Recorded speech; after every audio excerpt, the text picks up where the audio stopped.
Hare Krishna, Krishna Krishna, Hare Hare. Hare Rama, Rama Hare Hare. Hare Krishna, Krishna Krishna, Hare Hare. Hare Rama, Rama Hare Hare. Hare Krishna, Krishna Krishna. Hare Hare, Hare Rama, Rama Hare Hare. Hare Krishna, Krishna Krishna, Hare Hare. Hare Rama, Rama Hare Hare. Hare Krishna, Krishna Krishna, Hare Hare. Hare Rama, Rama Hare Hare. Hey, Haribol, Prabhus. Hare Krishna, Krishna. Oh. These electronics. Ah, jeez. Touch screen is not my friend. Hare Krishna, Govinda. Krishna. Hare Krishna, Krishna Krishna, Hare Hare. Hare Rama, Rama Hare Hare. Hare Krishna, Krishna Krishna, Hare Hare. Hare Rama, Rama Hare Hare. I seem to be running into the attitude of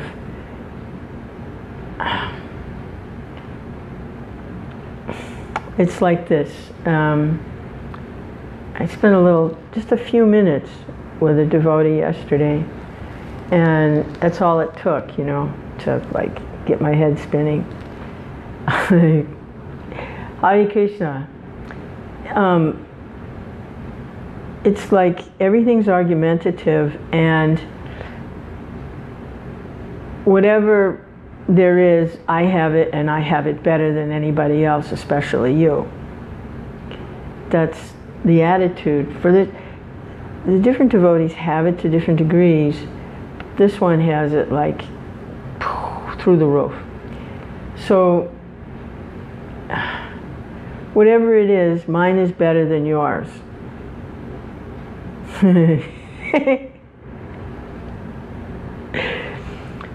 So I made the mistake of saying something about how, the Christians who love Jesus, they have that sense of God within the heart, and they can feel that loving spirit, and that's glorious. That's so Vaishnav, But no, they couldn't accept it. They couldn't just leave it at that and see how wonderful that is. They had to, well, my God is better than their God kind of thing. It's like, oh man. Whatever it is, mine is better. Why is mine better? Because it's mine. That's what it comes down to. The reason is because it's mine. That's why it's better. Because it's mine. It's better. In other words, in one sense, it may be better. The Vaishnav acharyas go into such great depth and detail, fine details of the dynamics of the loving exchange with the Lord. It's all mapped out. They've mapped it out, so to speak, because it's a very old culture. Jesus' appearance was 2,000 years, and Vaishnav, it goes back to the beginning of the universe with Lord Brahma, and it's all recorded, and so it's mapped out in fine detail, has been described from the platform of loving surrender to the Lord. So there's a lot more information there. But qualitatively, the experience of entering into loving exchange with the Lord, whether it's mapped out or not, the Lord is within the heart, and that experience, it's not a matter of, better or not better.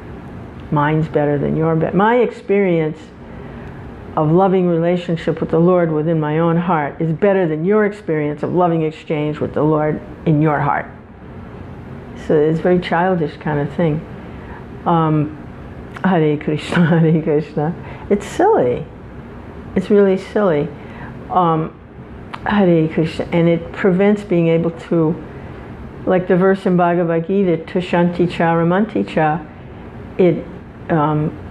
it makes it being able to discuss and enliven one another in these understandings is blocked. It's not possible because person's taken the stand that mine is better.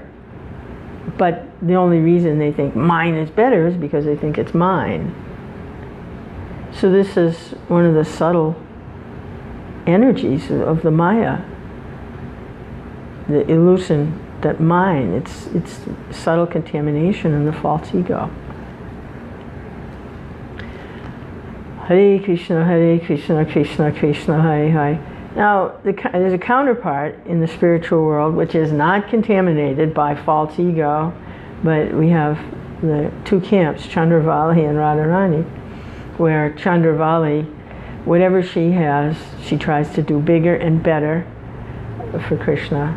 It's a little different, but it's, the material world is a reflection. So it's Hare Krishna, Krishna Krishna, Hare Hare. And she actually, Chandravali, who's so-called in competition with Radha, is actually expanded from Radha. All the gopis are expanded from Radharani. Why? Because variety of interaction and loving exchange brings more pleasure to Krishna. And that's Radharani's, that's her quality, is simply to bring pleasure to Krishna. So even Chandravali is expanded from Radha because that dynamic of competition. But materially, when it's contaminated materially, it's actually acts to block. It's a block. So I was running into that.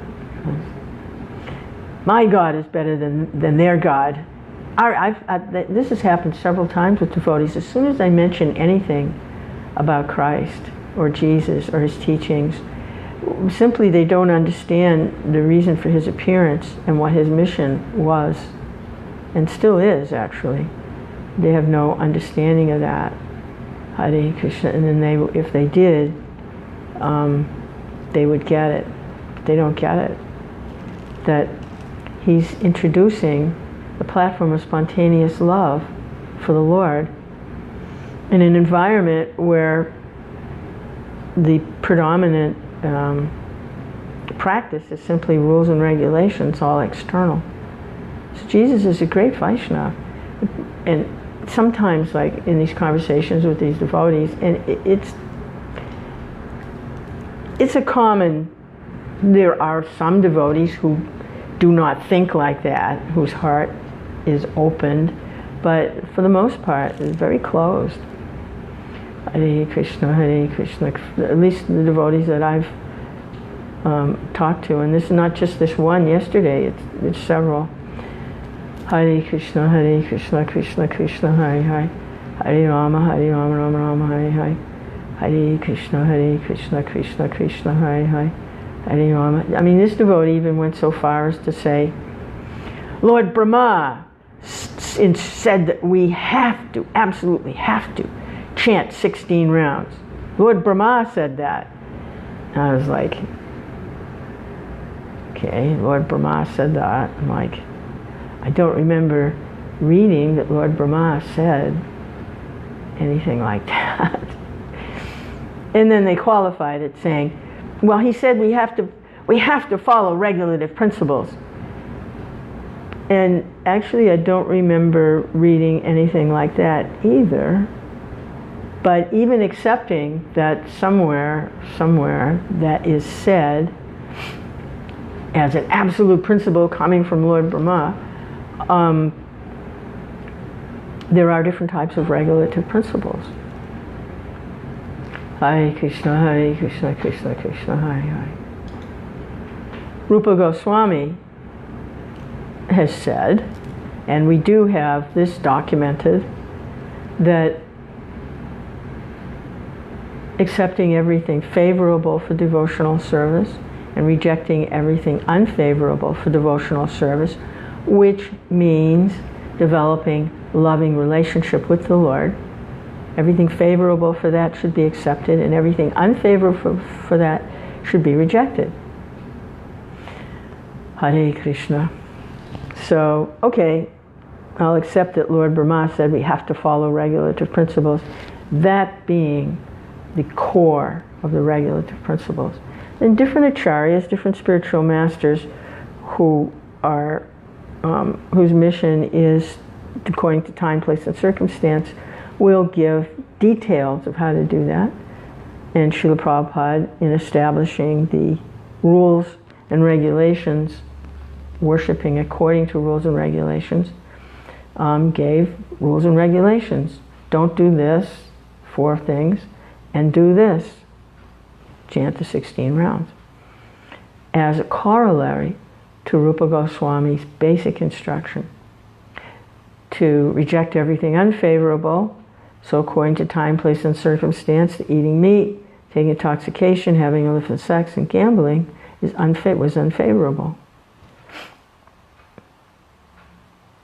And what was favorable is to chant a regulated, prescribed number of rounds. So that fulfills Rupa Goswami's accept everything favorable, reject everything unfavorable. But then later on, Rupa Goswami also says, in Nectar of Instruction, the second text, part 4, what is unfavorable for devotional service is, you know, that text 2, I'm going to pull that up. That's a really, that really hits the nail on the head for, you know, what I'm looking at right now, if I can find it. Nectar of Instruction, the text, it's text 2. Okay. He says the basic is to accept everything favorable and to reject everything unfavorable. That's actually the core of a regulated principle. Okay, that's the core of it, that's the heart of it. You know, go this way, don't go that way. And according to time, place, and circumstance, it can change. Just like the example of the spiritual master knows what's favorable for his disciples. And at some point he may say that, you know, pick it up, it's a stick. But then he may say at another point, put it down, it's a snake. According to time, place, and circumstance, and according to this basic instruction, accept everything favorable and reject everything unfavorable.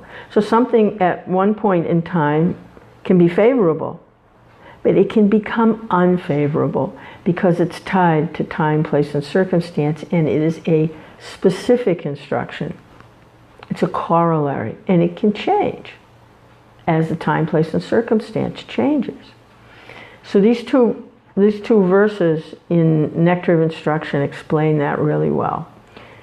It's expanded, Rupa Goswami expands on this basic principle of accept everything favorable, reject everything unfavorable. So the first, he says, reject everything unfavorable, and text 2, he breaks it down, what's unfavorable. He says, Atyahara prayasascha prajalpo nimagraha jana sangascha yoyam cha sadbir bhaktir vinasyati. So this is what's unfavorable for devotional service. See, these Vaishnavas, they've mapped everything out. They've broken it all down.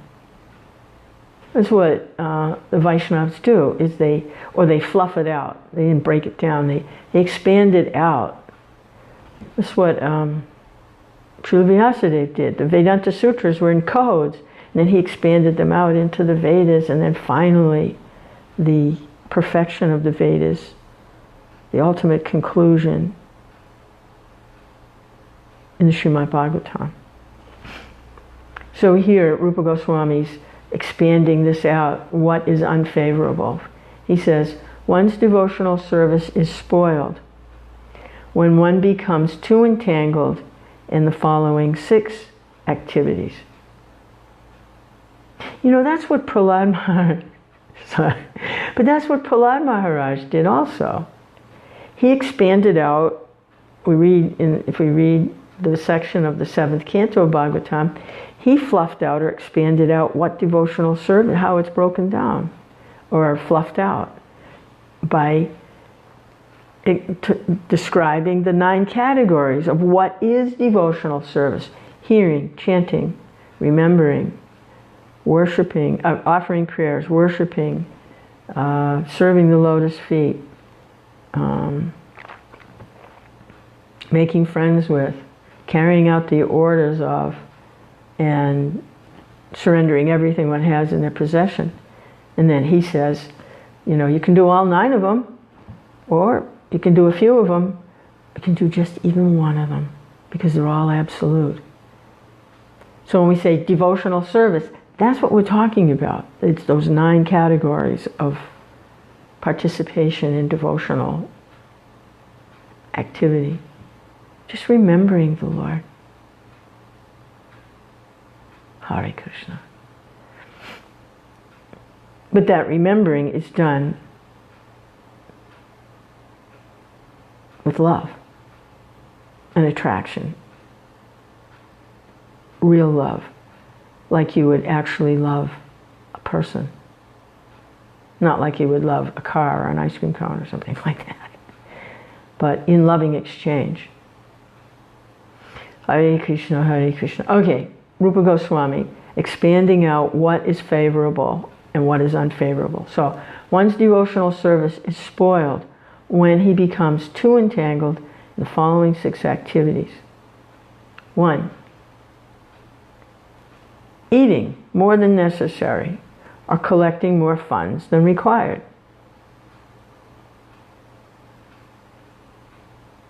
2. Over-endeavoring for mundane things that are very difficult to obtain. 3. Talking unnecessarily about mundane subject matters. Unnecessarily. 4. Practicing, now this is the one right here, practicing scriptural rules and regulations only for the sake of following them and not for the sake of spiritual advancement. Ta-da! Ta-da! Ta-da! Practicing scriptural rules and regulations only for the sake of following them and not for the sake of spiritual advancement. And then the flip side, rejecting the rules and regulations of the scriptures and working independently or whimsically. Hare Krishna. 5. Associating with worldly-minded persons who are not interested in Krishna consciousness. And 6. Being greedy for mundane achievements. So those are the material contaminations for making progress in devotional service. Hare Krishna. Following the rules and regulations simply for the sake of following them. See how good I am at following the rules and regulations? See? But not for the sake of developing love of God. So that's when it's pick it up, it's a stick, and put it down, it's a snake, comes in. If that mentality develops, you have to put it down, it's a snake. Hare Krishna, Hare Krishna, Krishna Krishna, Hare Hare. Hare Rama, Rama Rama, Hare Hare. Hare Krishna, Hare Krishna. All right, let's see what is favorable for devotion. That's unfavorable. So now he's going to say what is favorable. He says, there are 6 principles. Oh, let me show off here with the Sanskrit. Let me mumble through it. Utsahan nischayadharya tat karma pravartanat sangat yagat satovate sadbir bhakti prasidyati. Hare Krishna. Okay, there are 6 principles favorable to the execution of pure devotional service. This is what's favorable. 1, being enthusiastic. 2, endeavoring with confidence. 3, being patient. 4, acting according to regulative principles. Oh no, regulative principles. But Prabhupada puts in parentheses here. He says what the regulative principles are. Are you ready?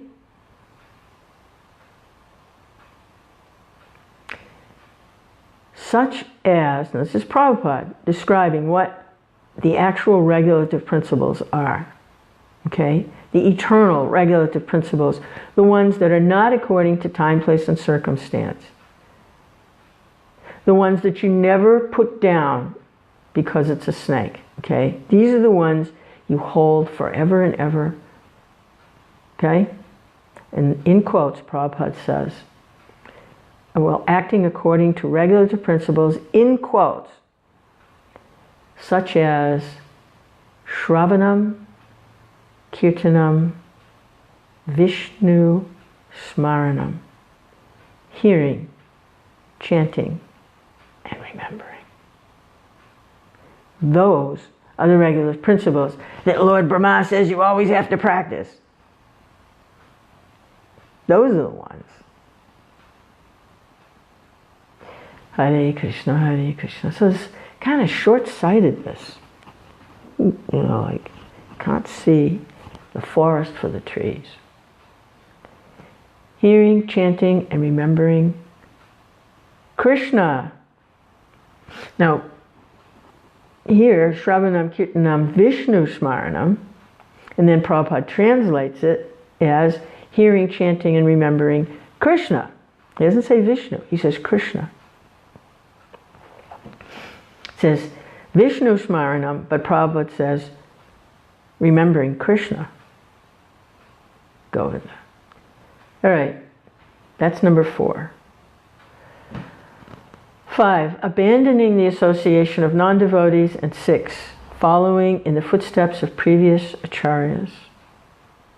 These 6 principles undoubtedly assure the complete success of pure devotional service. Yeah, Hare Krishna. It's interesting to see how they relate to each other.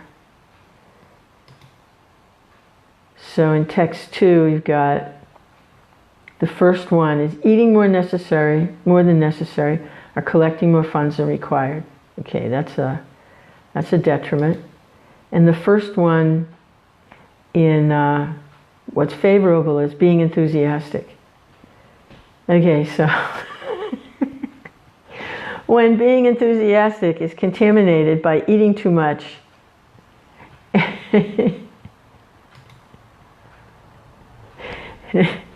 and collecting more funds than required. So that's enthusiasm. Okay? Eating more than necessary and collecting more funds. That's enthusiasm. You can't do that without enthusiasm. But it's misplaced enthusiasm. Okay, so the next one, number 2, is over-endeavoring for mundane things that are very difficult to obtain. That's detrimental. Now how does that? Being patient. No, endeavoring with confidence. Okay? Endeavoring with confidence. See, endeavoring for pure devotional service, not for these mundane results.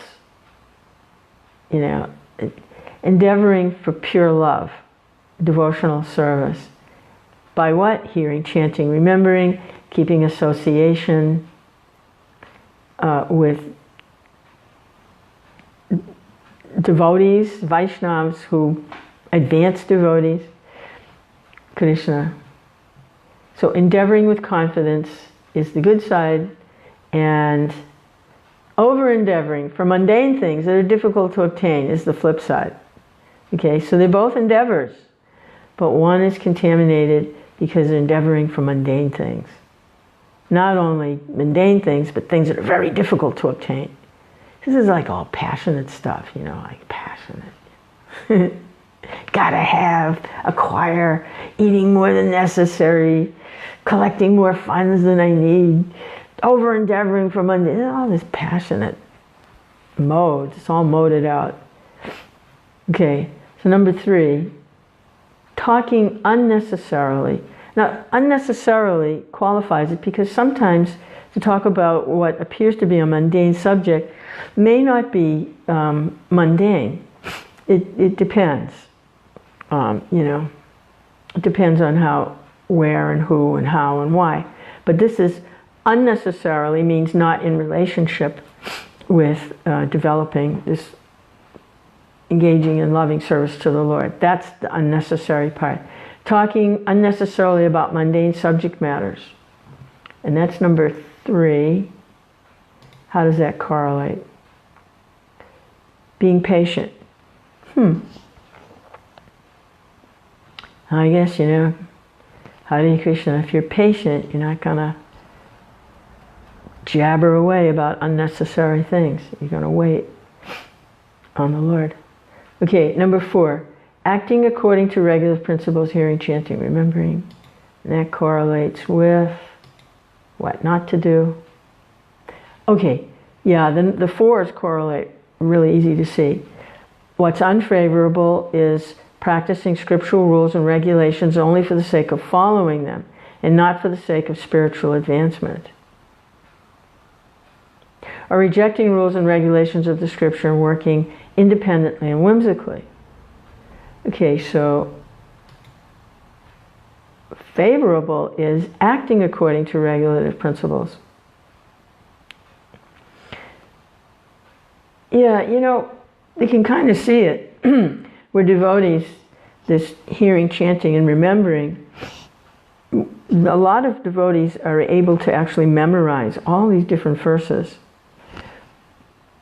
But it's not really for the purpose of spiritual advancement. They have some other motive, some material contamination, to control others so that they can get, like a big seat and all these different things. So they can become a big hoo-ha within the society. They kind of flash it around. The example in Chaitanya Charitamrita is the Pandit. Was it Digvijay Pandit? Who was going around, and he had like super brain, right? And he could compose magnificent Sanskrit verses in glorification of the Ganges, in glorification of the demigods, in glorification of who knows everything from the Vedas. And he was going around challenging people with his erudite conclusions and based on his ability to spout all of this Sanskrit stuff, these verses. He could actually compose verses. He didn't just memorize verses. He could compose verses. And he was going around showing off like that because he wanted to be the big one. So there's some of that going on. And so even in terms of, some devotees are stuck thinking that regulative principles is simply the 16 rounds of 4 regulative principles. They're still struggling with that, thinking that's the regulative principle. It is on a very introductory level, according to time, place, and circumstance, because Prabhupada even changed it. Bhaktisiddhanta, his regulative principles for his disciples was 64 rounds. And I don't know if there was the no meat eating, illicit sex, intoxication, or gambling included in that.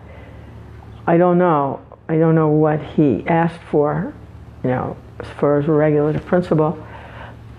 On that sense, the don't side. But Prabhupada changed it. He wanted to just do what Bhaktisiddhanta had done, 64 rounds, but he saw it was not going to work, according to time, place, and circumstance. And then he was considering, well, then we'll minimize it. We've got to get them going. 32 rounds. And then he saw that was not going to work because of the atmosphere was so surcharged with passion and ignorance. There wasn't any mode of goodness, practically speaking. It was all passion and ignorance. They weren't going to be able to do that either, his disciples. So all right, but no less than 16. That's the introductory level to Vaidhi Bhakti. Hare Krishna, get the devotees going. But here Prabhupada explains what the actual regulative principle is. So both of them can be misused. Simply chanting 16 rounds of following regulative principles for the sake of, see what a great devotee I am, and give me some position in society so that I can be in control of things somehow. On the external level. And then it can also be abused in terms of hearing, chanting, and remembering, which was what personality like Digvijay Pandit was doing, showing off his erudite, all the verses he'd memorized, and so on. Of course, he received the mercy of Sri Chaitanya Mahaprabhu, who soundly and roundly defeated him in a spectacular way that the goddess of learning herself came to Digvijay Pandit and said, look, get it together. This young man is not an ordinary young man. He's actually the personality of Godhead. You need to get it together and surrender. Which he did. He got the mercy. But that was going on with, at the time, that was very popular because they were studying the Vedas. And there's another example of that with Jiva Goswami, who, there was another one of these pandits going around spouting verses and defeating everyone and challenging everyone and getting them to sign papers saying that they were certified and authorized the champion, you know, like it was some kind of, you know, worldwide wrestling match or something. And so he approached Rupa Goswami, and Rupa Goswami just wasn't interested in engaging in that way.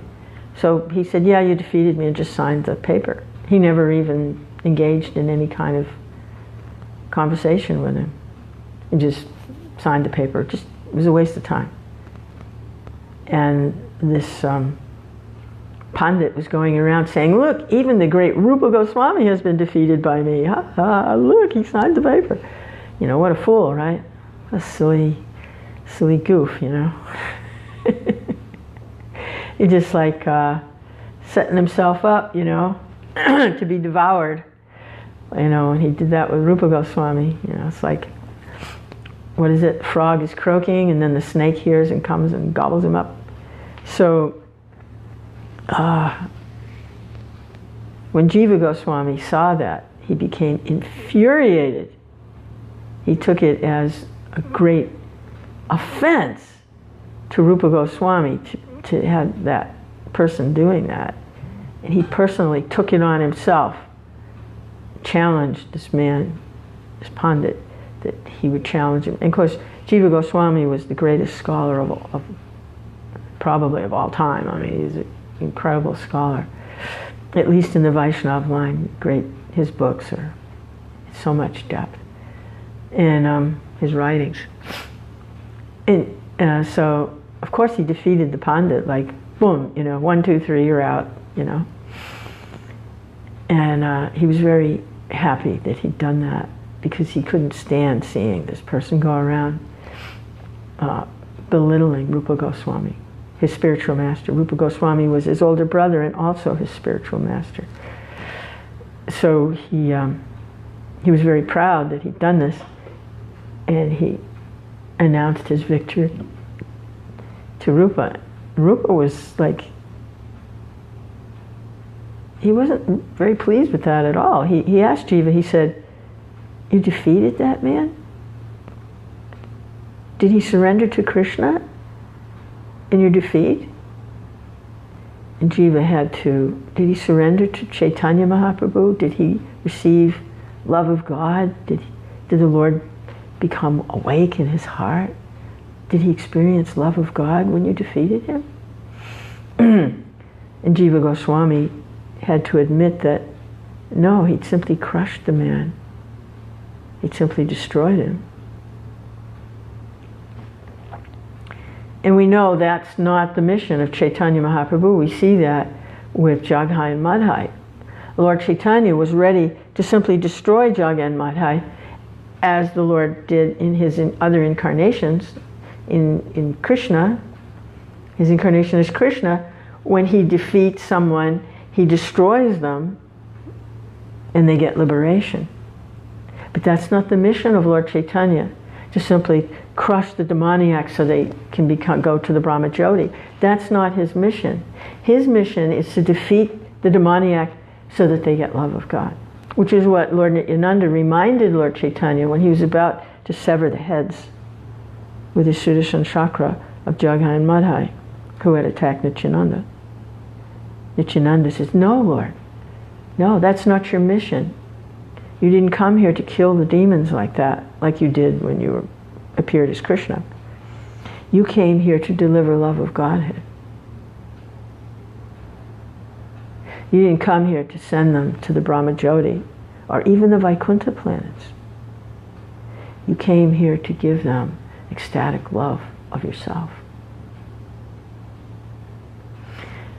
When Jagai and Madhai witnessed this exchange between Nityananda and Chaitanya, they can understand that this was a personality of Godhead revealing his mission.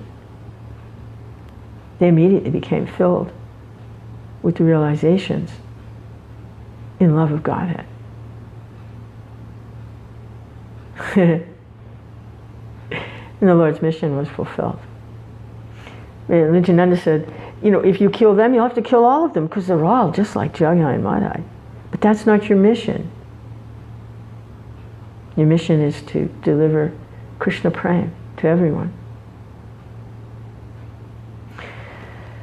Oh, Krishna. So, in these pastimes with this Pandit, and Jiva had simply crushed him, or killed him, or defeated him, Rupa Goswami was not happy. Because that's not the mission of Chaitanya Mahaprabhu, was simply defeat people and crush them. That's not his mission. It's to deliver them, to give them love.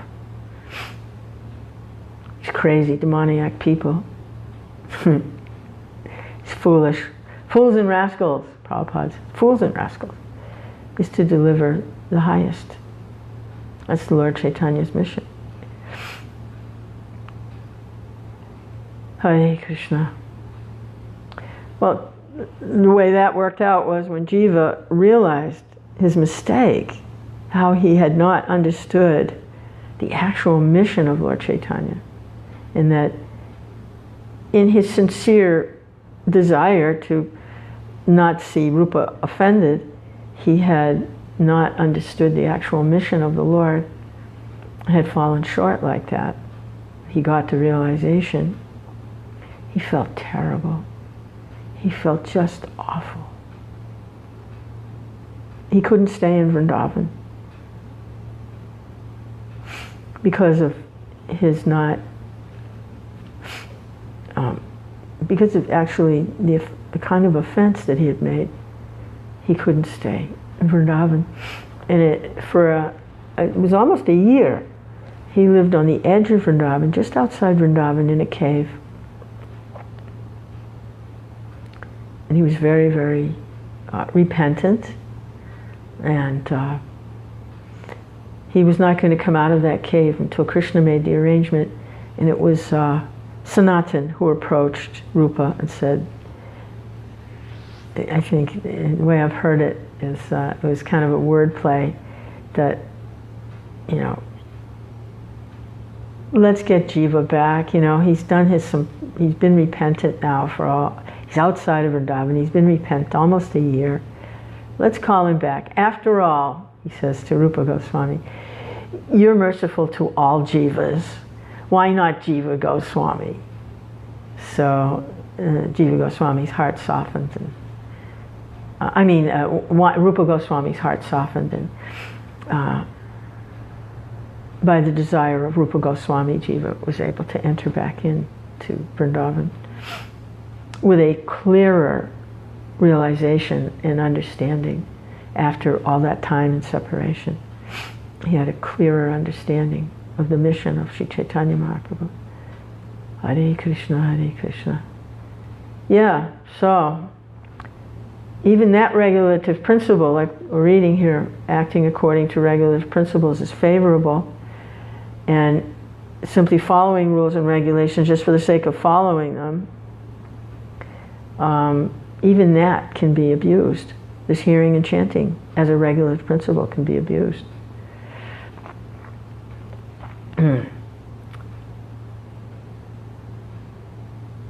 Krishna. Number 5, abandoning the association of non-devotees. That's favorable. Let's see what number 5 is over here. Associating with worldly-minded persons who are not interested in Krishna consciousness. Yeah. Hare Krishna. Now, even in the association of devotees who are practicing, there are different types of devotees. Some are more worldly-minded, and they're more interested in worldly-minded stuff than even developing Krishna consciousness. Although they're part of a community and they say, Hare Krishna, Prabhu, so they may be more worldly-minded. So to take that association is not very favorable. It's better to find association of more advanced devotees, because there's always three levels. There's those that are more advanced than, it's like myself. There are always those that are more advanced than myself, and there are those that are more or less on the same level as myself.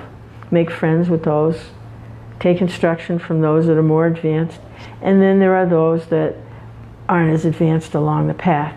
And for those devotees, you try and give your association, like that. So there's always those 3 levels. More advanced, take instruction, right? I see that's blocked, That's blocked in our movement. The devotees are stuck. They don't trust that anyone is more advanced than themselves walking around on the planet. There's no one more advanced than themselves. And they just go directly to Prabhupada's books. Prabhupada said.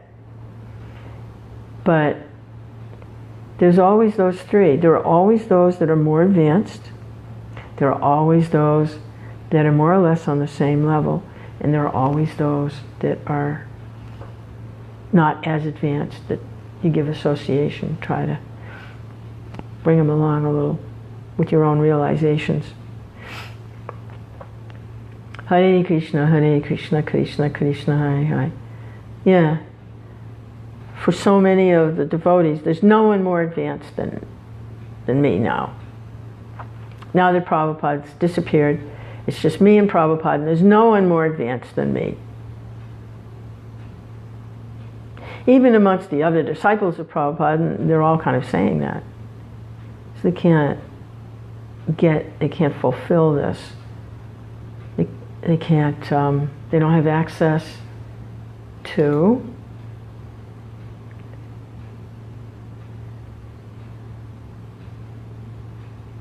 Hare Krishna, associating with worldly karma. Okay, well, the way Prabhupada describes it is, he doesn't say who to associate with. He translates it as either associating with worldly mind persons or not associating with world. He focuses on the worldly minded thing. So the whole thing's negative. He's focusing on abandoning the association of non-devotees is favorable, and associating with non-devotees is unfavorable. Okay. Hare Krishna. So that means you don't have any association at all, according to this verse. According to these verses, you don't associate with anyone at all. It's like the only association there is are these non-devotees. And either you associate with these worldly-minded persons or you don't. But it doesn't say who to associate with. I guess we just leave that up to Krishna, because in a very natural, spontaneous way, well, because what is it? The Krishna, by the mercy of Krishna, one gets the spiritual master. And by the mercy of the spiritual master, one gets Krishna. So by being not taking association of non-devotees or worldly-minded persons, which is basically what this is saying, then there's kind of an emptiness there. Like, it's natural to want association, and then Krishna fulfills. In other words, at this point, the way these verses are worded is just to simply avoid worldly-minded persons. Just keep avoiding wherever you recognize that it's worldly-minded, just avoid it.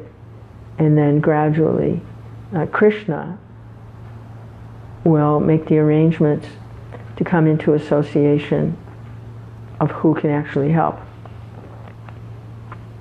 Hare Krishna, Hare. That makes sense why it would be worded that way. Yeah. Simply avoid worldly-minded persons, whether they're in the dress of a devotee or not.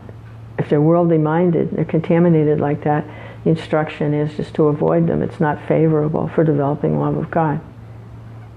Okay, so then who do you associate with? Well, Krishna sends someone.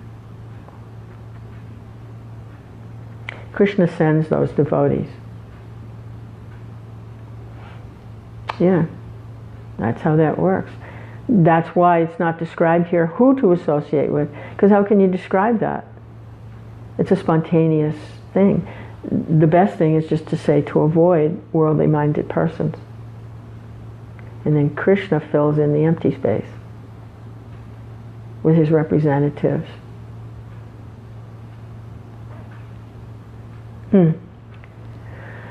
Interesting that it would correlate like that. Krishna, but it makes sense. All right, and the last one, following in the footsteps of previous acharyas. These principles undoubtedly assure the complete success of pure devotional service. Okay, so number 6, following in the footsteps of previous acharyas. How does that correlate? Number 6, for unfavorable, is being greedy for mundane achievements. Okay, so previous acharyas, they're also greedy. But they're greedy for love of Godhead. So that's favorable. Previous acharyas are very greedy for love of Godhead, for Krishna consciousness. They're totally absorbed in intense desire, the love of Godhead. So that kind of greed is good. That's the previous acharyas. And what's unfavorable is being greedy for mundane achievements. So it looks like either way, we're stuck with greed. Just where do you want to put it? Follow in the footsteps of the previous acharyas. Yeah. Hare Krishna, Krishna Krishna, Hare Hare. Hare Rama, Rama Rama, Hare Hare. Hare Krishna, Krishna Krishna, Hare Hare. Hare Rama, Rama Rama, Hare Hare. Hare Krishna, Krishna Krishna, Hare Hare. Hare Rama, Rama Rama, Hare Hare. Hare Krishna, Krishna Krishna, Hare. Yeah. Nice. Hare Krishna, Krishna Krishna, Hare Hare. Hare Rama, Rama.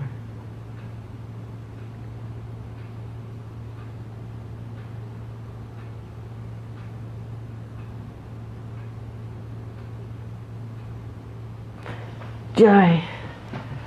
All right, so good to be reminded of these things. Hare Krishna, Krishna Krishna. It's going to, I guess I was going to read a little from Chaitanya Charitamrita. Hare Krishna, Krishna Krishna. Before going into that, maybe just chant a little bit. Hare Krishna, Krishna Krishna, Hare Hare. Hare Rama, Ram Ram, Hare Hare. Hare Krishna, Krishna Krishna, Hare Hare. Hare Rama, Ram Ram, Hare Hare. Hare Krishna, Krishna Krishna, Hare Hare. Hare Rama, Ram Ram, Hare Hare. Hare Krishna. Oh, I can't see.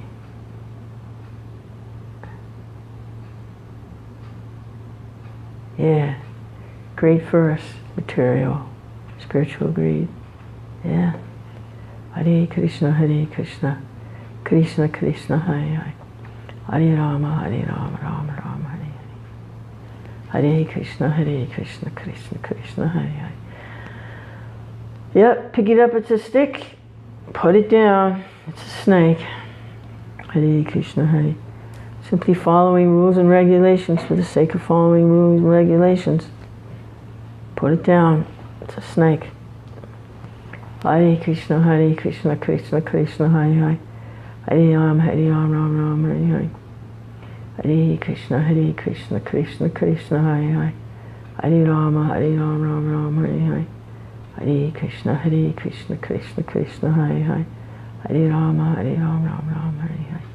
Hare Krishna, Krishna Krishna, Hare Hare. Hare Rama, Ram Ram, Hare Hare. Hare Krishna, Krishna Krishna, Hare Hare. Hare Rama, Ram Ram, Hare Hare. Hare Krishna, Krishna Krishna, Hare Hare. Hare Rama, Ram Ram, Hare Hare. Hare Krishna,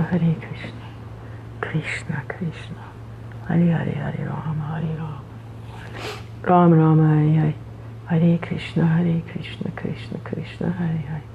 Hare Rama, Ram Ram, Hare Hare. Hare Krishna, Krishna Krishna, Hare Hare. Hare Rama, Rama Rama, Hare Hare. Hare Krishna, Krishna Krishna, Hare Hare. Hare Rama, Ram Ram, Hare Hare. Hare Krishna, Krishna Krishna, Hare Hare. Hare Rama, Ram Ram, Hare Hare. Hare Krishna, Krishna Krishna, Hare Hare. Hare Rama, Ram Ram, Hare Hare. Hare Krishna, Krishna Krishna, Hare Hare. Hare Rama, Ram Ram, Hare Hare. Hare Krishna. Hare Bol Somadas. Hare Krishna, Krishna. We have a little group that we meet online, and we read, we chant, and we give each other support. It's kind of a spontaneous mood. Hare Krishna. We just like to share realizations and experiences, just like personal kind of stuff, It's not like, it's just real, it's like family, So I go online maybe like once a day and just, try to, keep going with our little group here. It's really sweet. And we take guidance from Srila Gaurahari, who's fired up. He's in India right now, southern India, with a couple of the devotees in there. Have a little traveling Sankirtan program going there, where they go out on the beach every day and chant. They get so many people come. They just have like a beach party chanting Hare Krishna. And then other times during the day they read and enliven each other and us, because they go online and do it. Krishna conscious Vaishnav conclusions. So it's really sweet, very simple, very sweet. And so I try to go online too, my 2 cents.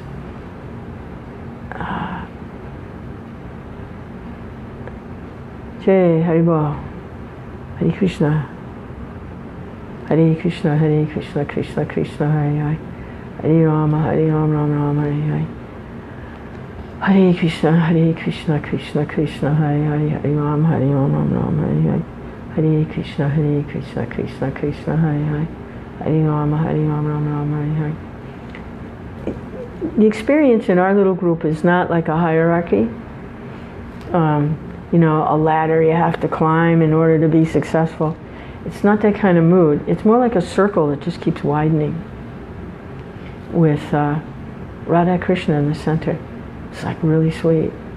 It's more like a circle, you know. Hare Krishna, Hare Krishna, and the circle keeps expanding. Hare Krishna, Hare. Not like a ladder you have to climb, rung, you know. It's like a circle. Hare Krishna, Krishna Krishna, Hare Hare. Ha ha. Hey, Sachi. Mary Sachi. Hare Krishna. Cool. A lot going on. Hare Krishna. Hare Krishna, Hare Krishna, Krishna Krishna, Hare Hare. Hare Rama, Rama Rama. Hare Krishna, Krishna Krishna, Hare Hare. Ah, Krishna. Yeah, it's going to be fun when you get here. We'll do some stuff too, right? Hare Krishna. Hare Krishna, Krishna Krishna, Hare Hare. Hare Rama, Rama Rama, Hare Hare. Hare Krishna, Krishna Krishna, Hare Hare. Hare Rama, Rama Rama, Hare Hare. Maybe just read a little bit from Chaitanya Charitamrita. Let's see. Backtrack a little bit because it's the chapter 4, Adi Lila, the confidential reasons for the appearance of Sri Chaitanya Mahaprabhu. And Krishnadas Kaviraj, in the beginning, listed a number of verses, I think 14 different verses. They're like chapter titles. And now he's going back and he's expanding out these original 14 verses. So he's starting to explain the 6th verse. This is text 101. Hare Krishna, Hare Krishna. Yeah, fun, you know. Yeah, we could use a little fun. And it's going to be fun. I know it's going to be fun. You know, it's going to be, I can tell. It's going to be, you know, yeah. It's going to be good. Hare Krishna. Okay, so this is text 101. To explain the 6th verse, I shall first give a hint of its meaning. This is Krishnadas Kaviraj. 102. The Lord came to propagate Sankirtan. That is an external purpose, as I've already indicated. 103. There is a principal cause for Lord Krishna's appearance. It grows from his own engagements as the foremost enjoyer of loving exchanges.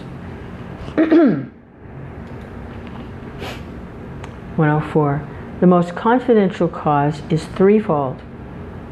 Swarup Damodar has revealed it. Swarup Damodar is the most intimate associate of the Lord. He therefore knows all these topics well. And there's a long purport here which I read the other day, well, it's not a long purport, but it gives a little of his biography, how he became a lifelong brahmachari, and he is identified by some as Lalita Devi, and some as Vishaka Devi. So here, Krishnadas Kaviraj is saying Swarup Damodar has revealed it. He is the most intimate associate of the Lord. He therefore knows all these topics well. So he is expanded from, according to some, Lalita, and according to some, Vishaka.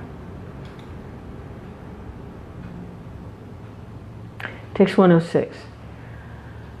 Okay, so we're starting now where we haven't read yet. Text 106. The heart of Lord Chaitanya is the image of Sri Radhika's emotions. Thus, feelings of pleasure and pain arise constantly therein.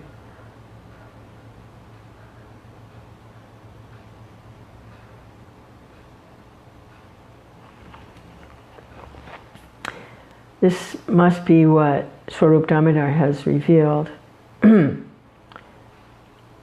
Text 106, again. The heart of Lord Chaitanya is the image of Sri Radhika's emotions.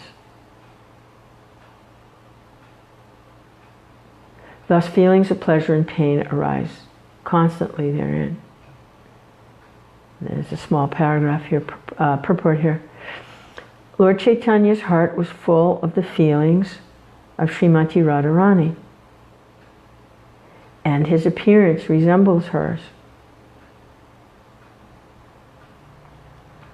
Swarup Damodar has explained his attitude as Radha Bhava Murti, the attitude of Radharani. One who engages in sense gratification on the material platform can hardly understand Radha Bhav.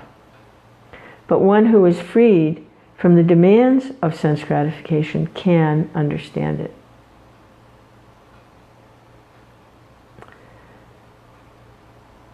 Radha Bhav must be understood from the Goswamis, who are actually controllers of the senses. From such authorized sources, it is to be known that the attitude of Srimati Radharani is the highest perfection of conjugal love, which is the highest of the 5 transcendental mellows, and it is the complete perfection of love of Krishna. Wow. Radha Bhav can hardly be understood for those engaged in sense gratification on the material platform. Cannot understand Radha Bhav. But those who are freed from the demands of sense gratification on the material platform can understand Radha Bhav.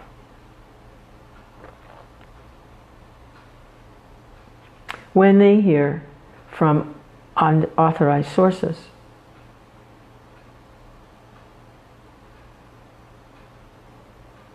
Now, yesterday, in visiting with this devotee, they were telling me, among other, it was a very short visit, but they crammed a lot in there.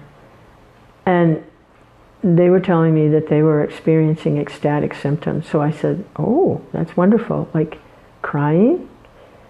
And you get tears?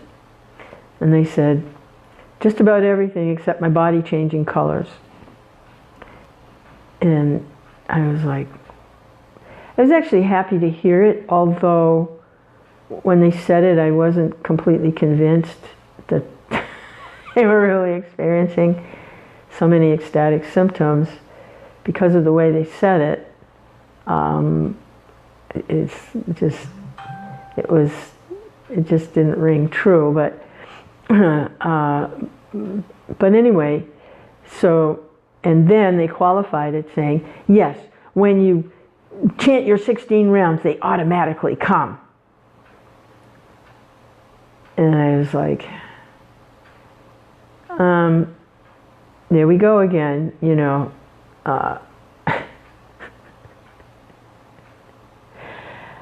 That's not my understanding, and that's not what I see explained in Prabhupada's books. Even though, you know, Prabhupada said everything, Prabhupada said. It's not actually what Prabhupada said. So these ecstasies, they come, yes, but they must be understood from the Goswamis.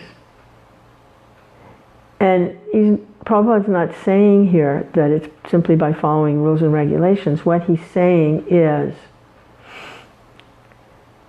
one who is freed from the demands of sense gratification can understand it. That's the qualification. Free from the demands of sense gratification. And how do they understand it? From authorized sources.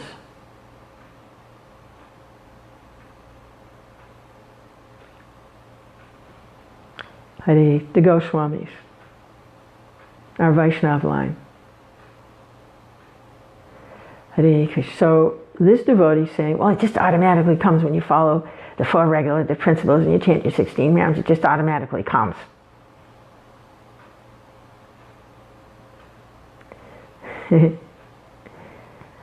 Nice try, but no cigar. This automatically thing, there's nothing automatic about Krishna consciousness, because automatic implies mechanical. There's nothing automatic. You know, just because you place food on a plate and stick it in front of a picture, it doesn't necessarily mean it's being accepted by the Lord, because the Lord says it's not automatic. When things are offered in love and devotion, I accept. And there's nothing automatic about that. So I don't buy this automatic thing. It's not automatic. Put your nickel in and get your gumball out, right? No, it's not like that. It's not like that at all. Krishna is not obligated by anything automatic. He doesn't want a bunch of automatons either.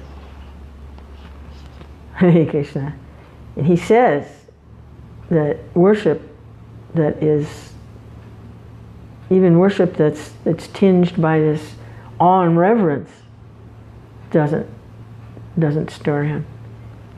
He wants the spontaneous, very non-automatic, emotional, real thing, which tends to be unpredictable. Hare Krishna, Hare Krishna, Krishna Krishna, Hare Hare. Oh God, Krishna. All right. So again, one who engages in sense gratification on the material platform can hardly understand Radha Bhav. But one who is freed from the demands of sense gratification can understand it. And when Prabhupada says sense gratification, he's referring, of course, to all sorts of material sense gratification, but it's a civilized, polite way of saying sex. Because that's the biggest one of the so. To say that another way, one who engages in sex on the material platform can hardly understand Radha Bhav, but one who is freed from the demands of sex on the material platform can understand it. It can be understood that way, because when Prabhupada says sense gratification, it always goes to that, because that's the biggie for everyone. I mean, it's big because that's how we all got here, right? And that's what keeps us here. That's how we got here, and that's what keeps us here, is that desire for material sex. That's what keeps us here. So someone who's freed from the demands for that, how? By experiencing a higher taste. Then they can actually understand Radha Bhav. And furthermore, not only just being freed from the demands of material sex desire, material sense gratification, Radha Bhav must be understood from the Goswamis, who are actually controllers of the senses. Hare Krishna, Hare Krishna, Krishna Krishna, Hare Hare, Hare Rama, Rama Rama, Hare Hare. From such authorized sources, it is to be known that the attitude of Srimati Radharani is the highest perfection of conjugal love, which is the highest of the 5 transcendental mellows, and it is the complete perfection of love of Krishna. In the verse again, the heart of Lord Chaitanya is the image of Shri Radhika's emotions, which are this highest pinnacle of conjugal love, free from any material consideration. Thus feelings of pleasure and pain arise constantly therein. Union and separation arise constantly within. These transcendental affairs can be understood on 2 platforms. One is called elevated, and the other is called super elevated. The loving affairs in Dwarka, which is the queens of Dwarka, who are also expanded from Srimati Radharani for the pleasure of Lord Krishna. The loving affairs exhibited in Dwarka are the elevated form. The super elevated position is reached in manifestations of pastimes of Vrindavan. The attitude of Lord Chaitanya is certainly super elevated.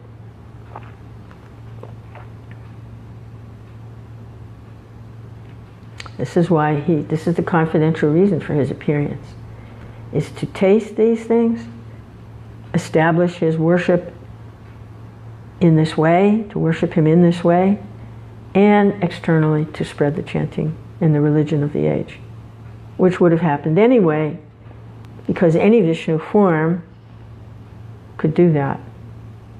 So it's these other two reasons why the Lord himself appeared, is to relish these things and to establish his worship in this way. From the life of Sri Chaitanya Mahaprabhu, an intelligent person engaged in devotional service can understand that he always felt separation from Krishna within himself. In that separation, he sometimes felt that he had found Krishna. He found Krishna and was enjoying the meeting. He found Krishna. He's enjoying the meeting. He found Krishna. He found Krishna. He found Krishna. He found Krishna. He found Krishna. He found Krishna.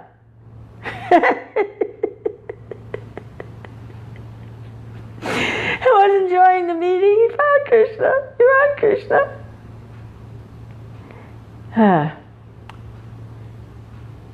The significance of the separation and meeting was very specific. If someone tries to understand the exalted position of Lord Chaitanya without knowing this, he is sure to misunderstand it. One must first become fully self-realized. Otherwise, one may misidentify the Lord as Nagara, or the enjoyer of the damsels of Raj, thus committing the mistake of rasabhas, or overlapping understanding. What Prabhupada's talking about here is, yes, Lord Chaitanya is Krishna, but he's not appearing as Krishna, the enjoyer of the Rasa Leela with the gopis. That's not how he's appearing. He's appearing in the mood of Radharani feeling separation from Krishna. So the significance of the moods that he's experiencing of this meeting and separation, it's very significant. If someone tries to understand Lord Chaitanya without understanding how he's relishing these different moods of meeting and separation, and they try to put him in the position of simply enjoying the gopis, then they misunderstood, because that's not why he's appearing. He's not appearing as Krishna. He's appearing in the mood of Radharani, missing Krishna, and he's relishing those moods. So it becomes rasabhas. Hare Krishna, Krishna Krishna, Hare Hare. It's not appreciated by the Lord. Text 107, in the final portion of his pastimes, Lord Chaitanya was obsessed with the madness of separation from Lord Krishna. He acted in erroneous ways and talked deliriously. Oh, Krishna. Oh my God. Krishna.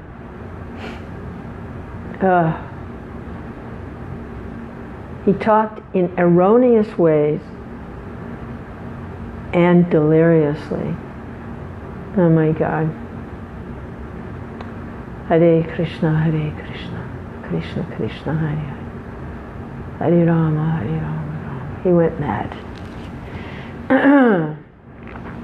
In separation from Krishna. Prabhupada's purport. Lord Chaitanya exhibited the highest stage of the feelings of a devotee in separation from the Lord. This exhibition was sublime because he was completely perfect in the feelings of separation. Materialists, however, cannot understand this. Sometimes materialistic scholars think he was diseased or crazy. Their problem is that they always engage in material sense gratification and can never understand the feelings of the devotees and the Lord. Materialists are most abominable in their ideas.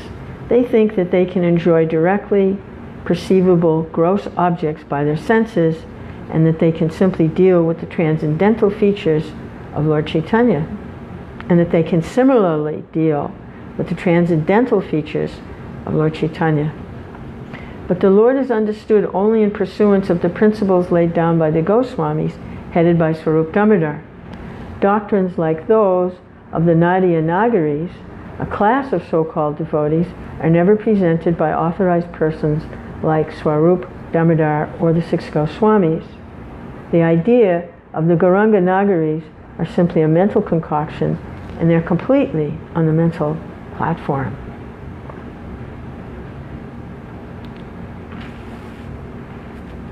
So the problem for the materialist scholar is, so they study these Vaishnava literatures, but the problem is they themselves engage in material sense gratification and cannot understand the feelings of the devotees and the Lord.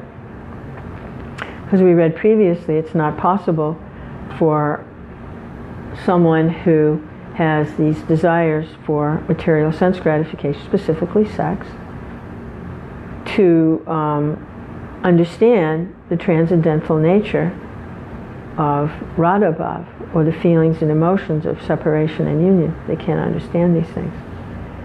So because they're engaged like that, sense gratification, their ideas are contaminated. They think they can enjoy directly perceivable gross objects by their senses.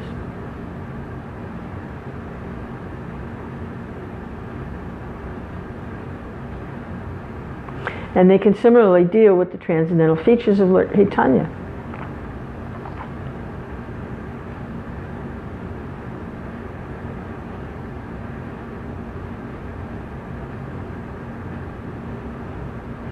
Yeah, that's the trick of the illusory energy that you can enjoy through these material senses. Gross material objects. It's a trick. Trick. Because we're not material, we're not these bodies, we're spiritual entities. So in that way become entangled in the material energy. Hare Krishna, the illusion. Text 108. Just as Radhika went mad at the sight of Uddhava, so Lord Chaitanya was obsessed day and night with the madness of separation. Just as Radhika went mad at the sight of Uddhava. Now, when Srimati Radharani saw Uddhava, she didn't actually see Krishna, she saw Uddhava. But Uddhava appeared so much like Krishna that she went mad in the mood of separation from Krishna. So she saw someone who reminded her of Krishna, and that awoke all her intense desire to meet Krishna. Hare Krishna, Hare Krishna. Now, a society, well, what a society that is, huh? Where someone reminds you of Krishna and Prabhupada said, devotee is someone who reminds you of Krishna. Hare Krishna.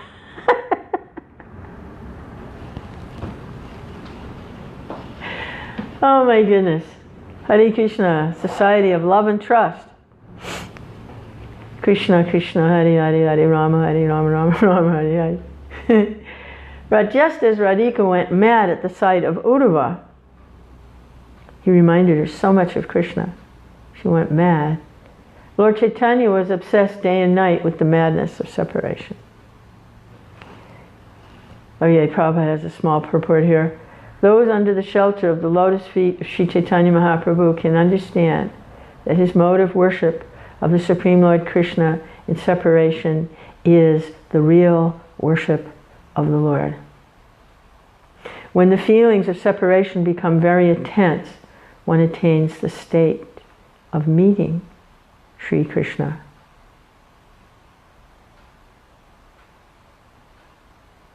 Ooh, Krishna. So-called devotees like the Sahajiyas cheaply imagine they are meeting Krishna in Vrindavan.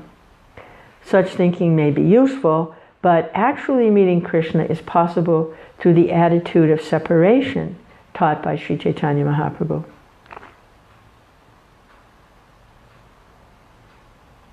Hare Krishna, Krishna Krishna, Hare Hare. Yeah, cheaply imagine they're meeting, or they dress up, you know, do like a costume party, try to arouse the prurient interests of each other, and they say, oh, they're going to go to Krishna. It's kind of a cheap thing. It's not really the real thing. It's a cheap imitation. Hare Krishna.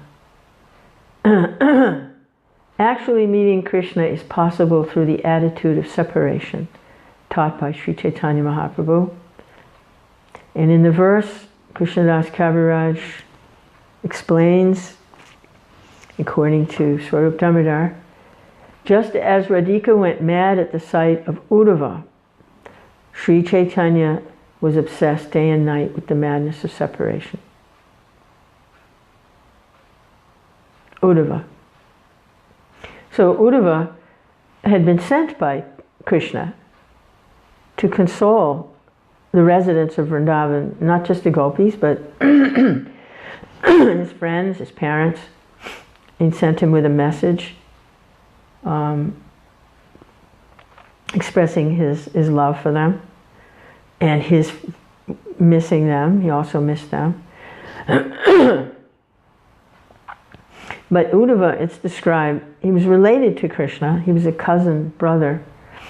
He was related, family relation. He very much looked like Krishna. He had his physical features. He was very beautiful. He looked a lot like Krishna. Hare Krishna, Krishna Krishna, Hare Hare. Hare Rama, Rama Rama, Hare Hare. Hare Krishna, Krishna Krishna, Hare Hare. Hare Rama, Rama Rama.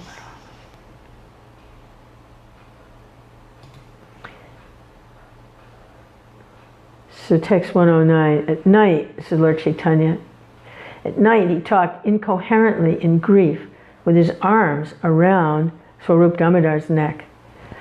He spoke out his heart in ecstatic inspiration. So we know Swarup Damodar is expanded from either, one of the most intimate is either Vishaka or Lalita, the intimate associates of Srimati Radharani. So at night he talked incoherently in grief with his arms around Swarup Damodar's neck. He spoke out his heart in ecstatic inspiration. Hare Krishna, Krishna Krishna, Hare Hare. Jaya Radhe. Knowing the Lord's desire.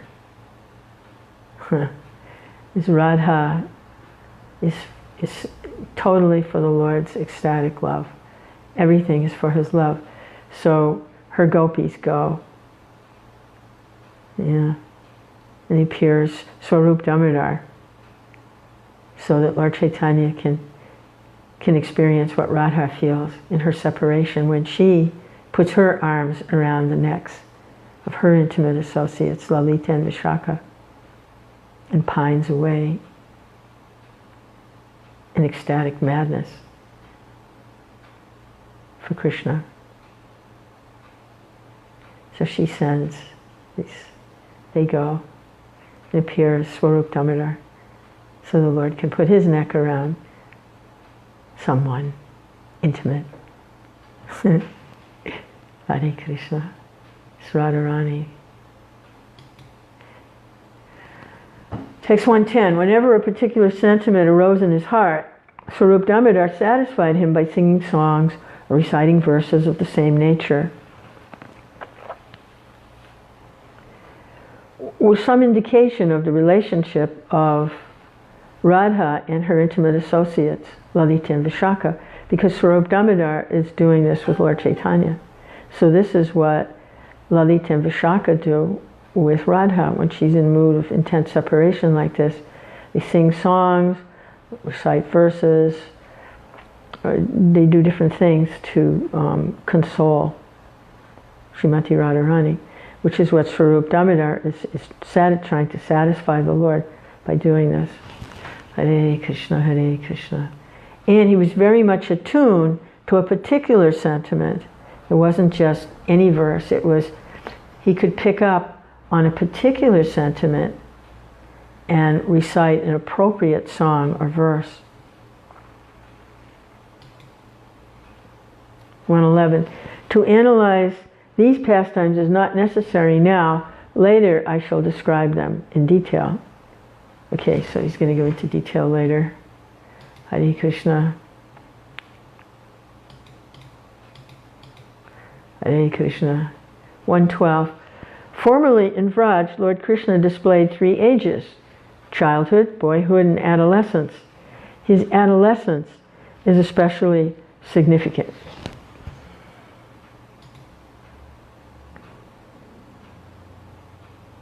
Parental affection made his childhood fruitful. Boyhood was successful with his friends. In youth, he tasted the essence of ras, fulfilling his desires in pastimes like the rasa dance with Srimati Radhika and the other gopis.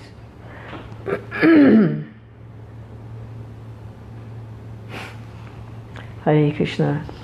Okay, we got some comment here. Bridge Cool Deepak.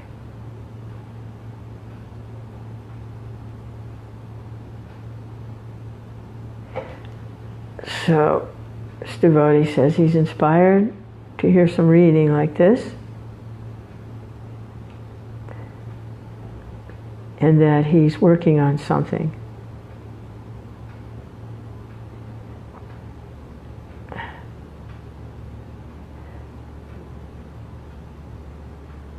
Researching something, Krishna and Chaitanya's children of today. He wants to communicate by email. Okay, I don't know how much I can help, but yeah, thanks for reaching out. And Hare Krishna. In youth, he tasted the essence of ras, fulfilling his desires and pastimes,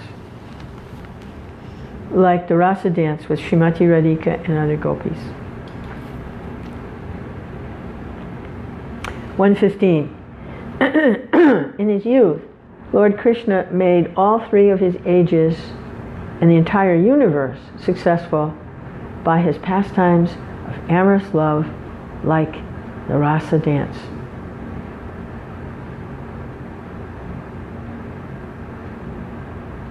In his youth, Lord Krishna made all 3 of his ages, boyhood, youth, and adolescence, and the entire universe, successful by his pastimes of amorous love, like the rasa dance.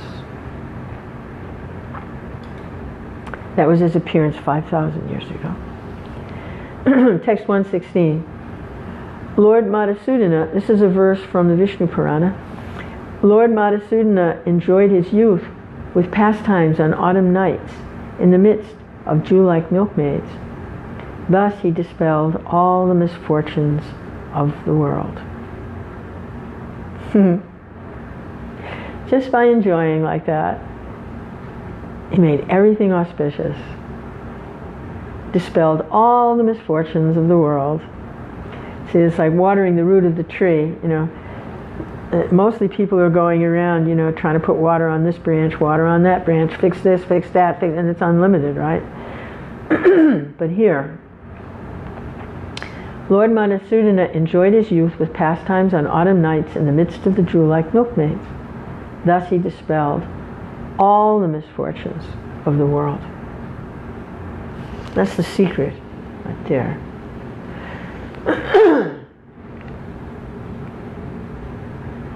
Freddie says, wow, Meena, you keep on going.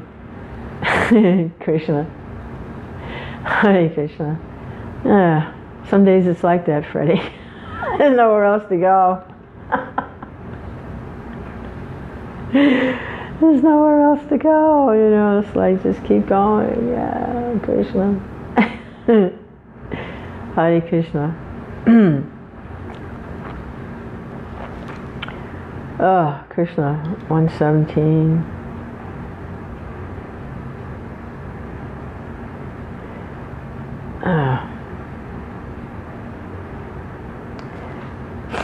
Lord Krishna made, this is another verse, this is from Bhakti Rasamrita Sindhu.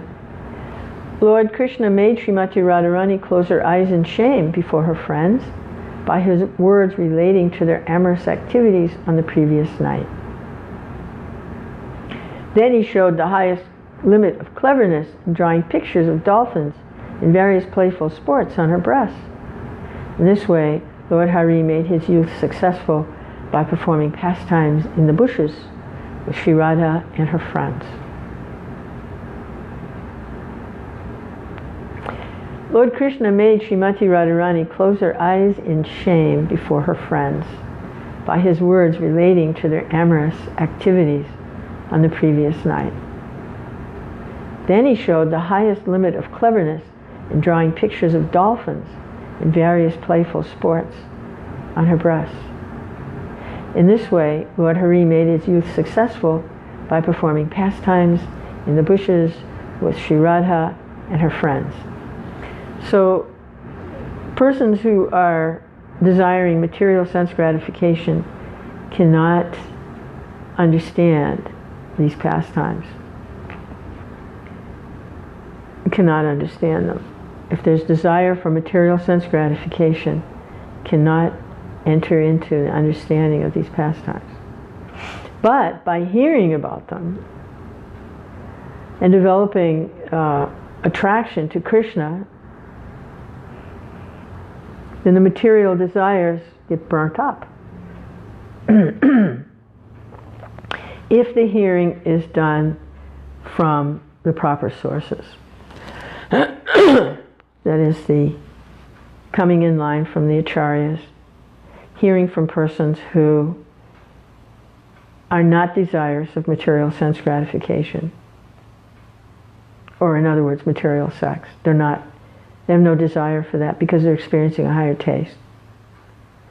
Hearing from those persons who are absorbed in these, relishing these transcendental pastimes, then even the materialistic person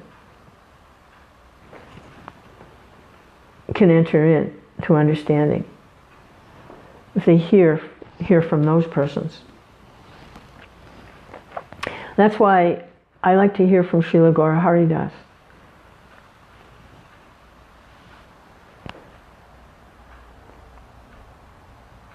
That's why I like to hear from Srila Gaurahari Das.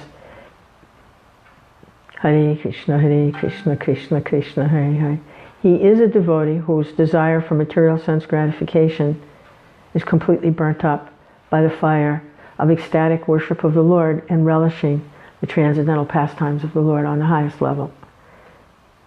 So, that's why I like to hear from Srila Gaurahari Das and associate with the devotees who are also hearing from him and having this transcendental love and taste for the pastimes of the Lord, hearing about the pastimes of the Lord, awakening in their hearts. Hare Krishna, Krishna Krishna, Hare Hare, Hare Rama, Rama Rama, Hare Hare.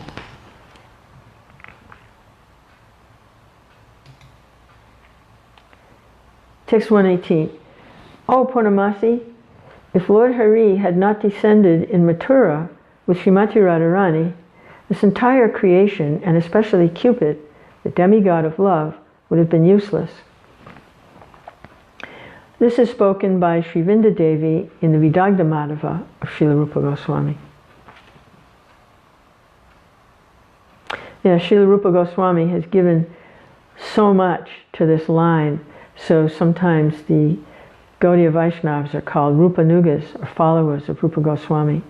He has contributed so much in this way of this mapping out and charting out the activities and the different spiritual personalities in Krishna's ecstatic pastimes. Text 118. Again, O Purnamasi, if Lord Hari had not descended in Mathura with Srimati Radharani, this entire creation, and especially Cupid, the demigod of love, would have been useless. So it's an interesting verse. Mathura and Radharani, don't usually associate Radharani with Mathura.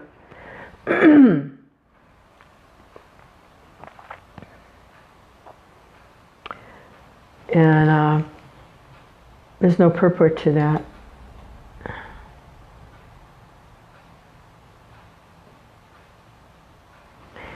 Okay, text 119 and 120. Even though Lord Krishna, the abode of all mellows, had previously in this way chewed the essence of the mellows of love, still he was unable to fulfill 3 desires, although he made efforts to taste them.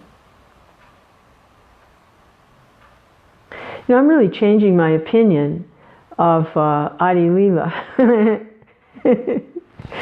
You know, maybe the first chapter of Adi Leela is like intense stuff, you know, all this philosophical. But, you know, I'm changing my attitude toward Adi Leela. This is pretty nectarine, you know. It's like, wow, this is Adi Leela, you know. Yeah, just getting through the first chapter. Yeah, once you get that first chapter, it's like, wow, it just takes off, like, right away. Hare Krishna.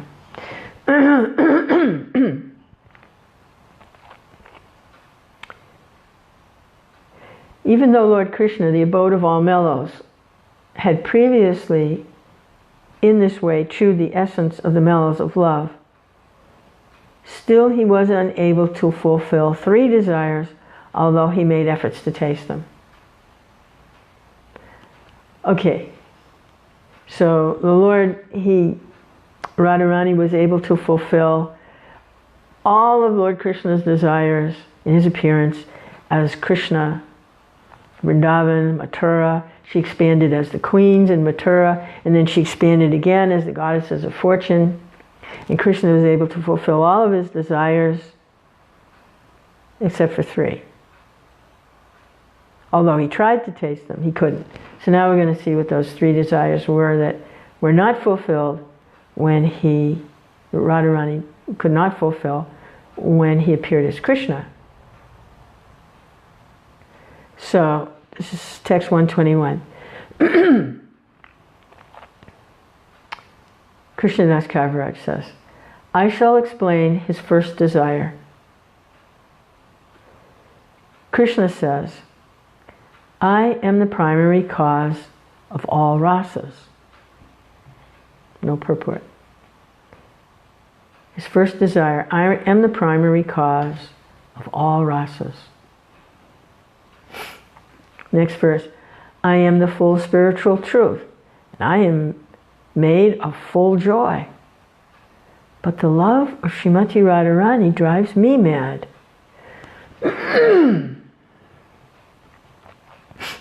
I am the full spiritual truth, and I am made of full joy.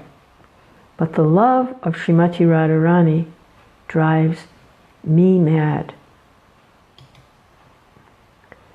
I do not know the strength of Radha's love, with which she always overwhelms me. I do not know the strength of Radha's love, with which she always overwhelms me. The love of Radhika is my teacher, and I am her dancing pupil. Her prema makes me dance various novel dances. The love of Radhika is my teacher, and I am her dancing pupil.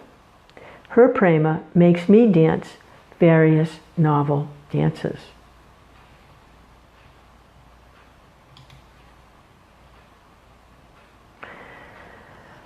Oh, Krishna. And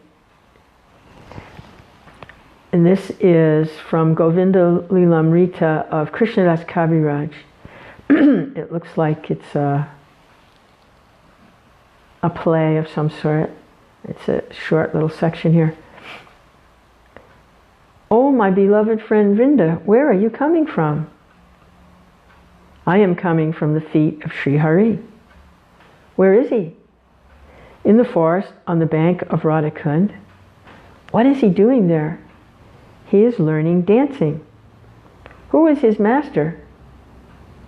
Your image, Radha, revealing itself in every tree and creeper, in every direction, is roaming like a skillful dancer, making him dance behind.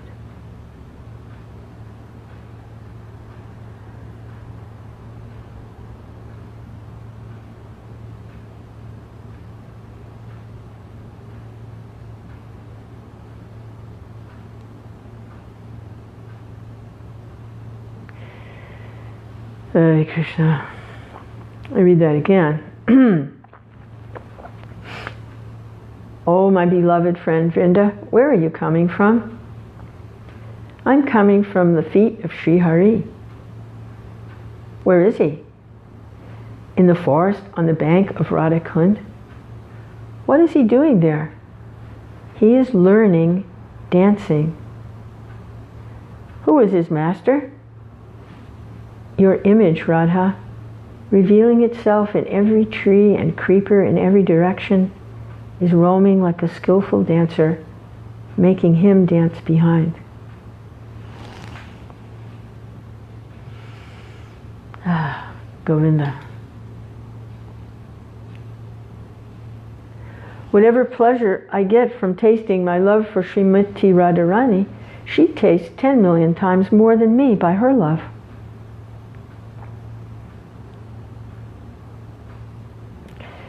Whatever pleasure I get from tasting my love for Srimati Radharani, she tastes 10 million times more than me by her love.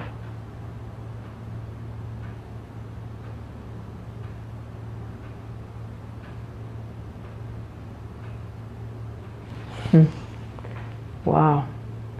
So the previous verse, it was revealed that Lord Krishna is experiencing ecstatic love, seeing the image of Radharani everywhere, and he's dancing. But here, the next verse says, whatever pleasure I get from that, tasting my love for Srimati Radharani, she tastes 10 million times more by her love.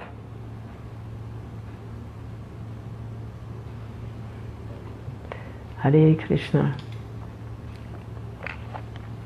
Just as I am the abode of all mutually contradictory characteristics, so Radha's love is always full of similar contradictions.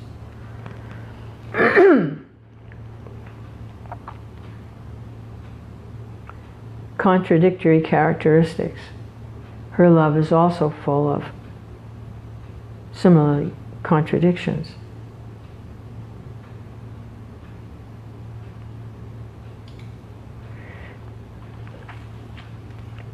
Radha's love is all-pervading, leaving no room for expansion. But still, it is expanding constantly.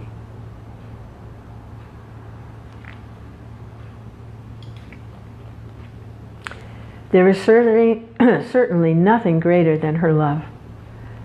But her love is devoid of pride. That is the sign of its greatness. There is certainly nothing greater than her love. But her love is devoid of pride. That is the sign of its greatness. Nothing is purer than her love, but its behavior is always perverse and crooked. So there's your contradictions. See, we just read, I was like, what does he mean by contradictory? Because here he says, just as I am the abode of all mutually contradictory characteristics, Radha's love is also full of similar contradictions, and I was hoping we would get some clarification on that. And here it is. It's pure, her love is pure, but its behavior is always perverse and crooked, so that seems like a contradiction, right? Hare Krishna.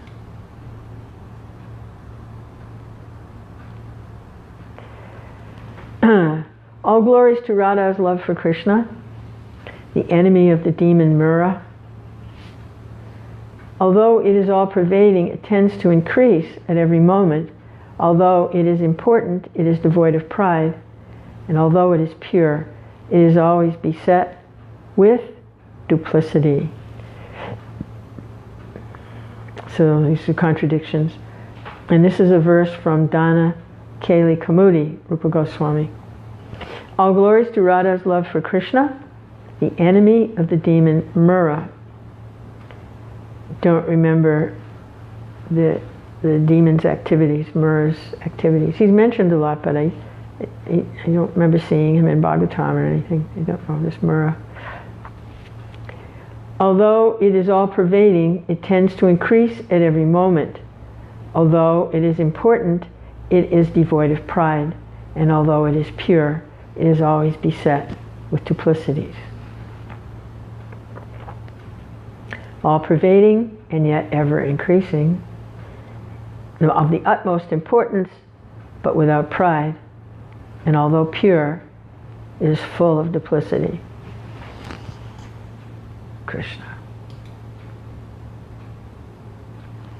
Sri Radhika is the highest abode of that love, and I am its only object, Krishna says. I taste the bliss to which the object of love is entitled, but the pleasure of Radha, the abode of that love, is 10 million times greater.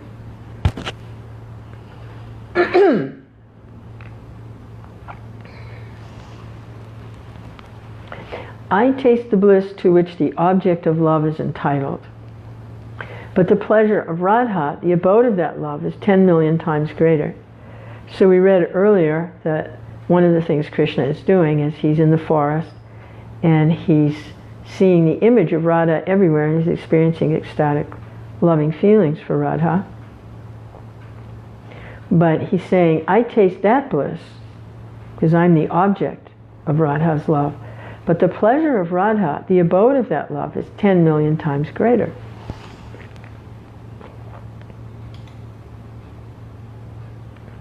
My mind races to taste the pleasure experienced by the abode, but I cannot taste it even by my best efforts. How may I taste it? Hare Krishna. Hare Krishna. My mind races to taste the pleasure experienced by the abode, but I cannot taste it, even by my best efforts. How may I taste it? Hare Krishna.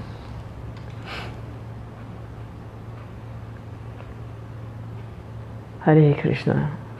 So we're getting to the confidential reasons for Lord Chaitanya's appearance. It's this desire that he has to taste what Radharani's tasting. And these are his inner thoughts, his inner feelings and emotions being expressed. And Swarup Damodar understands this, and Krishnadas Kaviraj is explaining it to us. Hare Krishna, Hare Krishna. Because Radharani understands this. Her whole purpose is to fulfill all the desires of the Lord, and she sees this desire. Hare Krishna, Hare Krishna. And so, she expands, that Lalita and Vishaka, her expansions, go to accompany the Lord when he appears as Swarup Damodar. Oh, Krishna, if sometime I can be the abode of that love, only then may I taste its joy.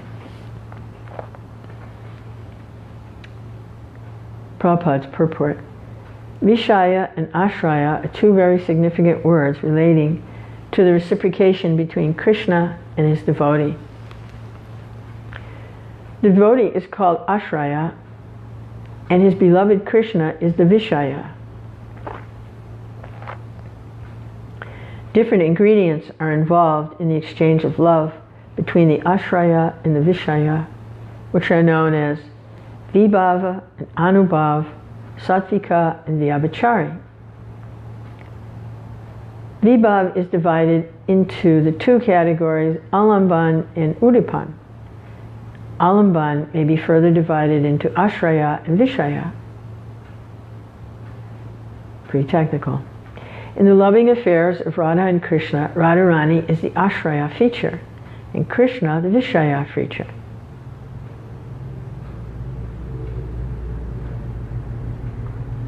So the devotee is Ashraya, and the beloved, or Krishna, is the Vishaya. Radharani is the devotee, Ashraya, and Krishna is the object of the love, Vishaya. The transcendental consciousness of the Lord tells him, quote, I am Krishna, and I experience pleasure as the Vishaya. The pleasure enjoyed by Radharani, the Ashraya, is many times greater than the pleasure I feel. Therefore, to feel the pleasure of the Ashraya category, Lord Krishna appeared as Sri Chaitanya Mahaprabhu.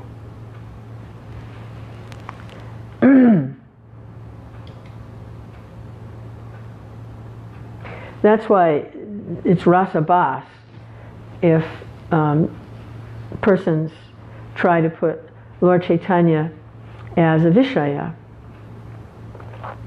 because he's appearing as the Ashraya, the devotee.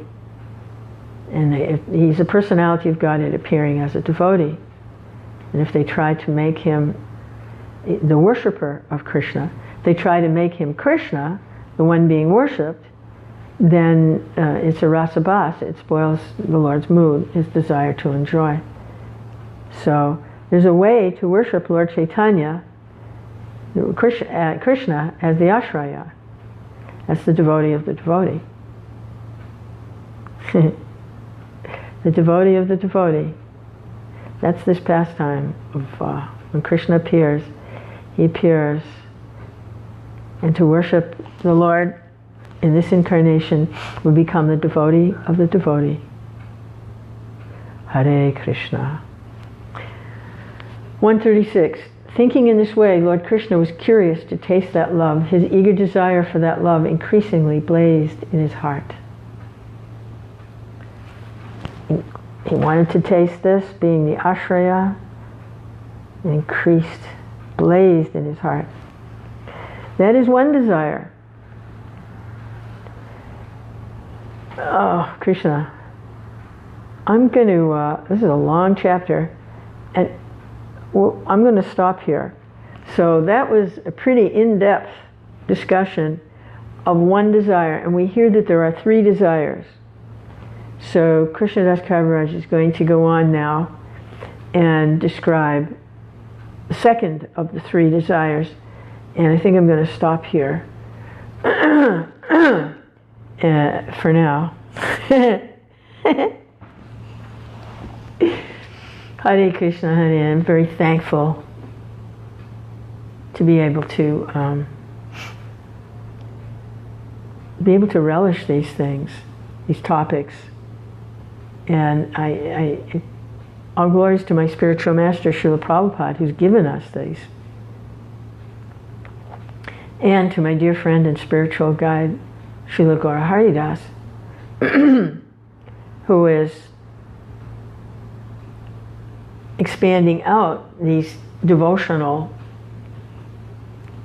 conclusions, devotional meanings, who is bringing to life, so to speak, this spiritual atmosphere. This is what Prabhupada did. Prabhupada created a spiritual atmosphere. And that's what Srila Gaurahari Das is doing. He's also creating a spiritual atmosphere.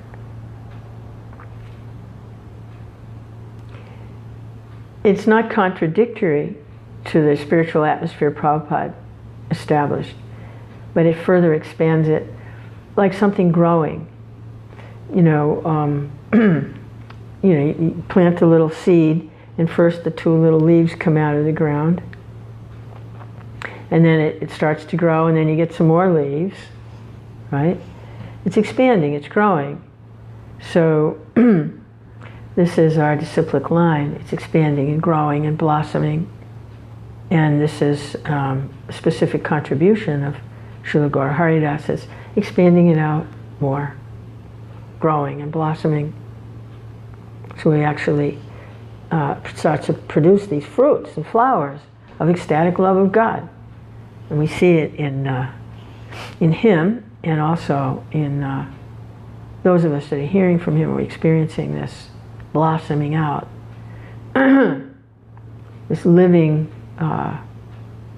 access to this living spiritual environment. He's creating a spiritual environment.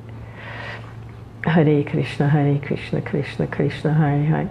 Hare Rama, Rama Rama, Hare Hare. Based on the foundation laid by all the previous acharyas. Hare Krishna, Hare, not in contradiction, no way in contradiction, expanding out. Hare Krishna, Krishna Krishna, Hare Hare. Hare Rama, Rama Rama, Hare Hare.